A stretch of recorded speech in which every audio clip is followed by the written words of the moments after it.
여러분 오늘도 잘 견디고 계십니까? 뉴스파이터 김영준입니다. 남편의 휴대전화에요. 거래처라고 찍힌 전화가 왔는데 남편이 당황하면서 수신 거절을 합니다. 당신 거래처 전화를 거절해도 돼? 아무리 거래처라도 이렇게 한밤중에 전화하면 안 되지. 네, 수상하죠? 또 이번엔 본부장님이라고 찍힌 전화가 왔는데 남편이 조용히 휴대전화를 들고 발코니에 가서 통화합니다. 본부장님이랑 무슨 통화를 그렇게 다정하게 해? 그러자 한참을 고민하던 남편, 월급 올려주신다고 하셔서 네, 그 어떤 회사 본부장님도 한밤중에 월급 올려준다고 전화하지 않습니다. 12월 7일 수요일 뉴스파이터, 잠시 뒤에 이 수상한 본부장과 거래처의 정체를 캐보도록 하겠습니다.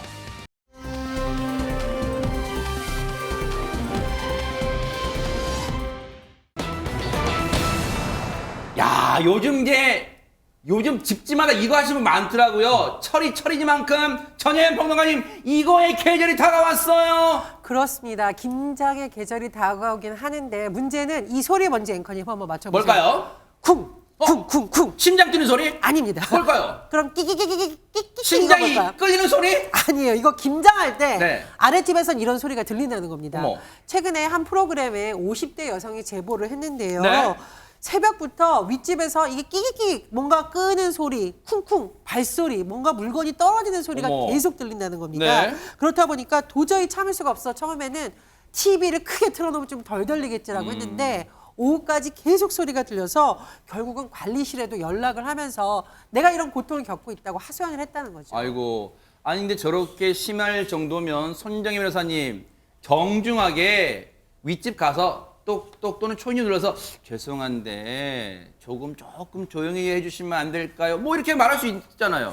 앞서서 이미 관리실에 이제 전화를 드려서 위층에 무슨 일이 있는 것 같다 이렇게 이야기했는데 오전에 이야기했잖아요. 근데 오후에 오히려 소리가 더 시끄러졌다는 어머. 겁니다.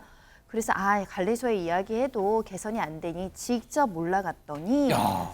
일단 3명의 아주머니가 계셨다라는 거고요. 어머. 눈앞에 펼쳐진 광경은 김장하는 모습이었던 겁니다. 아하. 무거운 대야 바닥을 툭 놓고 또 이제 이 배추를 담은 대야를 이제 무겁잖아요. 그러니까 들 수가 없으니까 주방까지 질질 밀고 다니면서 끄는 소리. 근데 이제 바닥에는 신문지만 있다 보니까 소리가 좀 컸던 것으로 보이는데 이 심장을 벌렁벌렁하게 했다라는 그 심한 소음 있잖아요. 네. 그거는 알고 봤더니 대야 끄는 소리랑 또 김장할 때 뭐 해야 되죠? 마늘을 찧어야 됩니다. 맞아요. 쿵쿵쿵쿵 마늘을 찧어야 되기 때문에 그 소리가 났다라고 하고 이 아랫집 사는 50대 여성은 김장은 할 수 있는데 그래도 너무 아래층을 배려 안 한 거 아니냐. 뭐 그 얇은 슬리퍼 하나만 신고 있고 쿵쿵쿵 소리 나는 거에 대한 대비가 하나도 없더라. 아이고. 이렇게 아쉬움을 토로했습니다. 지금 이 내용 접하시고 시청자분들 중에는 맞아 지금 우리 집도 그런 상황이야. 어제도 내내 잠 못 잤어. 그러신 분 계실 것 같은데 근데 윗집이 백성 변호사님 네. 미리 좀 사정을 얘기했으면 좀 낫지 않았을까 싶은데요. 근데 그런 게 전혀 없었던 것 같고요. 아하. 아까 관리실에 얘기했는데도 사정이 나아지지 않았잖아요. 네. 그래서 이 여성이 이제 직접 올라갔는데 어허. 올라갔더니 이 김장을 하는 3명의 여성분이 너무 심하게 폭풍 수다를 하느라 올라온지도 모르고 있었던 어머. 거예요. 그래서 겨우 인기척을 한 다음에 네. 김장하는 건 좀 이해하는데요. 조금 주의하셨으면 좋겠습니다라고 공손하게 얘기를 했는데 여기서 네 알겠습니다 했으면은 오늘 우리가 뉴스파이트에서 얘기를 안 했겠죠. 어머. 네. 돌아온 답이 뭐였을까요? 아니 왜 사사건건 트집이세요? 어머.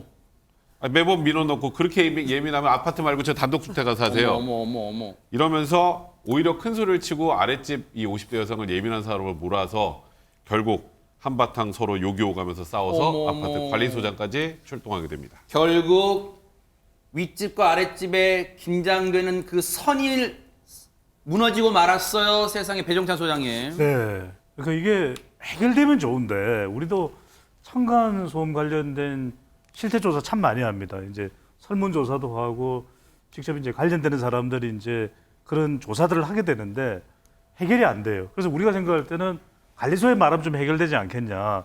또는 이런 사례가 있을 때 아니 김장하는 사람들이 좀 좀 조심하고 이러면 안 되냐. 그 밑에 사람 또 아이라도 자고 있으면 얼마나 힘들겠냐 이렇게 생각할 수 있는데 윗사람들은 뭐냐면 그럼 꼼짝도 하지 말란 말이냐. 하루 종일 내 집에서 왔다 갔다 하는데 아랫집이 어떻게 생각할까. 이러다 보면 나도 노이로제 걸린다. 해결이 안 돼요. 그래서 제가 일부러 오늘 방송 들어오기 전에 여러 전문가들하고 좀 의견을 나눠봤는데 관리소장하고도 해결 안 되고 잘 해결 안 되는데 좀 시간이 많이 걸리는 부분은 결국 구조적인 부분입니다. 우리 건물이 바뀌어야 돼요. 아하. 층간소음 자체가 아예 생기지 않도록 굉장히 두꺼운 이 층간 이 구조적인 부분이 네. 해결되는데 그거는 우리가 당장 해결할 수 없죠. 그럼 심리적인 부분이 필요한데 그런 제도가 있긴 하답니다. 그러니까 뭔가 누군가 이런 전문가들이 와서 네. 서로를 좀 이해시켜주고 아하. 근데 꼭 잊지 마셔야 될 것은 네. 직접 충돌은 안 됩니다. 아하. 그래서 층간소음 관련해서 정말 우리가 차마 일어나서는 안 되는 일들이 생기기 때문에 그 흥분된 그 감정을 가지고 직접 상대를 해서는 안 된다는 네. 거 절대 잊지 마셔야 됩니다. 어쨌든 너무 상황이 급박하다 보니까 결국 아랫집은 윗집을 가게 됐어요. 이 사연을 접한 누리꾼들의 반응도 궁금합니다. 신민섭 기자님. 뭐 정치권이 진보와 보수로 나눠서 싸우듯이 이 문제도 명확합니다. 본인이 평소에 층간소음으로 항의를 해본 사람과 항의를 받아본 사람으로 반응은 딱 나뉩니다. 어머. 그래서 아니 그렇게 예민할까 원래 그 아랫집에서 갔더니 예민하면 개인주택 살지 그랬냐 이런 얘기를 들었다고 하는데 반응은 반대입니다. 아니 그렇게 남 배려 안 하고 살 거면 개인주택을 본인이 가서 살지 왜 그러느냐 뭐 이런 반응이 있는가 하면 네. 남의 피해까지 주면서 김장 담글 거면 그냥 김치를 사 먹어라. 근데 또 그 반대에서는 아니 저 김장 하는 것까지 문제 삼는 거 너무하지 않느냐. 내지는 아파트라는 그 어떤 주택의 특성상 어느 정도 이해해줘야 되는 거 아니냐 이렇게 좀 막 엇갈리고 있는 상황인 거죠. 이게 상황에 따라 윗집 아랫집 처지에 따라서 하는 말들이 글쎄요. 제가 또 팔랑귀 특징이 나온지 몰라도 약간 다들 일리는 있어요. 그런데 앞서 이 사연을 듣다 보니까 전현 평론가님, 윗집 주인분이 하는 말이 사사건건 트집이냐? 이 말은 전에도 이런 비슷한 일이 있었다는 거예요, 충돌이? 그러니까 이 여성이 이 아파트에 15년째 경북에서 살고 있다고 해요. 근데 예전에는 그렇게까지 불편함이 없었는데 지금 문제가 된 이웃이 이사 오고 나서부터 이렇게 좀 분쟁이 잦아진 것으로 보입니다. 그러니까 관리소에 이제 민원도 넣어보고 하는데 이 발소리 우리가 망치바이라고 하잖아요. 이 소리가 너무 견딜 수가 없어서 계속 주의해주기만 기다렸는데 잘 안 되고 또 인터폰으로 전화해서 항의도 해보고 했는데 나아지지 않았다는 겁니다. 그래서 또 민원을 넣자니 또 분쟁이 생기고 갖고 이렇게 가슴앓이를 하면서 3년의 시간을 보냈다고 하네요. 이 아랫집에 사시는 분 입장에서는 3년간 이 소음을 참아왔다는 거예요. 백성문 변호사님 뭐 해법 없습니까? 사실 층간소음은 마땅한 해법이 없습니다. 그래요? 아까 늘 이 해법을 많이들 물어보시는데 그러니까 사실 법원의 판사들도 층간소음은 해결을 잘 못합니다. 그래요? 그럴 정도로 이게 딱히 해결책이 없지만 아까 배 소장님이 좋은 말씀해 주셨는데 일단 위에서 층간소음 때문에 화가 난다고 아랫집이 윗집으로 올라가는 순간 여러 가지 문제가 발생합니다. 뭐 아시겠지만 뭐 강력범죄로 이어지는 경우들도 종종 보셨을 텐데요. 그래서 일단은 직접적으로 대면하는 건 하시면 안 되고 네. 1차적으로 관리사무소를 이용해서 일단 윗집에 대해서 항의를 간접적으로 하시는 게 좋고요. 네.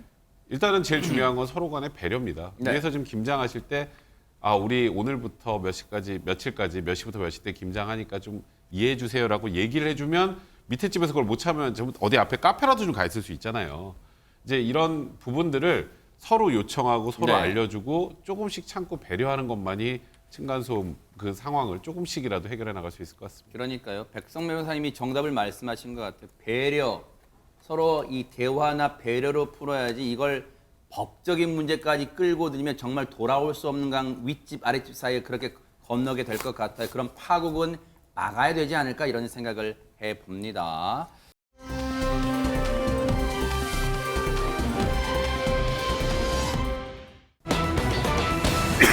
자, 분위기 바꿔봅니다. 루돌프 사슴코. 여기는 근데 이 동네는 루돌프가 단체로 어디 휴가를 갔을까요? 산타클로스가 직접 썰매 끄는 것 같습니다. 전현 평론가님. 예, 우리 산타클로스 보기만 해도 기분이 좋아지는데 한 명도 아니고 이 많은 인원이 같이 간다라고 하네요. 네. 영상 같이 보시겠습니다. 산타 복장을 하고 와 도로 위에 정말 사람들이 많이 모여 있습니다. 돌프야 어딨니? 돌프는. 네. 자 출발 신호 울리니까 어른 아이 할 것 없이 열심히 달리기 시작하네요. 네. 이거 도대체 무슨 광경이냐?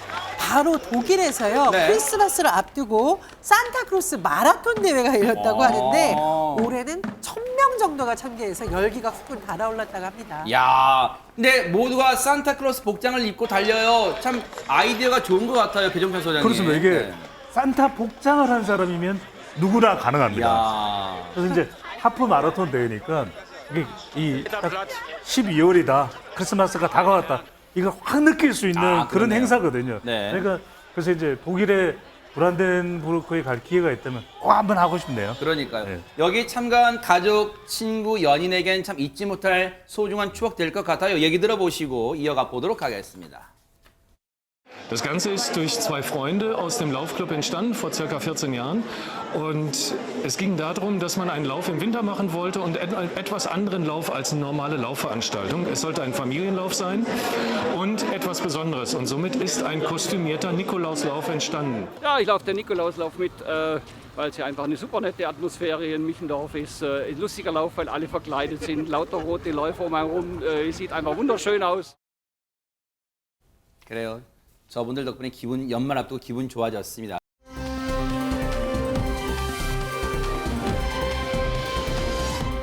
그런가 하면 우리 그런 생각하잖아요. 하늘에서 선물이라도 떨어졌으면 좋겠다 이런 생각 가끔 하자는데 실제 이런 일이 벌어졌다고 합니다. 손정희 변호사님. 푸른 태평양 바다 위가 있는데요. 여기에서 낙하산을 펼치면서 떨어진 이것이 있다라고 합니다. 영상으로 함께 보시겠습니다. 태극기가 걸려 있는 공군 네. 수송기인데요. 한미 장병들이 분주히 뭔가 상자를 싣고 있습니다. 네. 이 상자들 근데 마치 선물 포장하듯 겉면이 알록달록 예쁘게 꾸며진 모습 보시고 그러네요, 진짜. 계신데요. 네네. 이 수송기 이 상자를 싣고 어딘가를 가고 있는데요. 아이고. 이 상자들이 낙하산과 같이 지금 바다 위로 떨어지고 저걸 왜 있죠. 버려요, 근데? 차례대로 투하되는데 어허. 해변으로 와르르 쏟아지는 상자들의 정체 혹시 무엇인지 짐작하실 수 있나요? 아니 선물을 정성스레 포장한 것 같은데 저걸 낙하산 매달아 어디에다가 떨어뜨리는 걸까? 지금 보도 알쏭달쏭합니다. 영상으로. 자, 얘기 좀 들어보시고 이어가 보도록 하겠습니다. 이 공수작전은 마이크로네시아 지역 섬 주민들을 위해 생필품을 공수하는 작전으로 우리 공군은 인도적 지원 역량 강화와 참가국 간 협력 증진을 위해 지난해부터 미 공군의 초청에 따라 본 훈련에 참여하고 있습니다. 현재 공군 크리스마스 공수작전 훈련단은 3회에 걸쳐 마이크로네시아 지역 10여 개 섬에 의약품, 의류, 생활필수품 등의 물품을 공수할 예정입니다. 이게 작전이었네요. 크리스마스 공수작전. 참 세상에서 가장 따뜻한 작전이라고 제가 이름 붙여보도록 하겠습니다. 감사합니다. 보고 계십니까? 대박 사건. 네, 안녕하십니까? 김명준입니다. 여러분과 함께하는 뉴스파이터. 다양한 소식과 뉴스를 보고 싶으시면 화면 오른쪽을 꾹 눌러 구독해 주시길 바랍니다. TV로도 유튜브로도 여러분께 한 발 더 다가가겠습니다. MBN 뉴스와 뉴스파이터를 사랑해 주셔서 고맙습니다.